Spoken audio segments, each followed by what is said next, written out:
Hello అండి, welcome to my channel kitchen cooks and tips. ఈరోజు నేను చూపించే వీడియోలో మీకు మిగిలిపోయిన బజ్జీలతో మిక్చర్ ఎలా చేసుకోవాలో నేనైతే చూపిస్తున్నాను. ముందుగా మిగిలిపోయిన బజ్జీలన్నిటిని ముక్కలుగా చేసుకొని ఒక బౌల్లో వేసుకోవాలి. దాంట్లో తగినన్ని ఉల్లిపాయ ముక్కలు, అలాగే పచ్చిమిర్చి, బాగా వేగించిన పల్లీలు, జీడిపప్పు కూడా యాడ్ చేశాను దీనిలో నేను. అంతేకాకుండా దీనిలో కారం ఆప్షనల్ మాత్రమే, కావాల్సితే యాడ్ చేసుకోండి లేదంటే లేదు. ఒక పెద్ద సైజు నిమ్మకాయ పిండుకొని దీంట్లో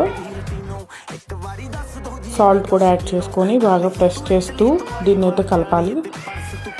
అంతే అండి, ఎంతో సింపుల్గా టేస్టీగా బజ్జీ మిక్చర్ అయితే రెడీ అయిపోయింది. మీకు నచ్చినట్టయితే please follow my channel kitchen cooks and tips. हुस्न तेरा तौबा तौबा तौबा तौबा, हुस्न तेरा तौबा तौबा तौबा तौबा, हुस्न तेरा तौबा तौबा।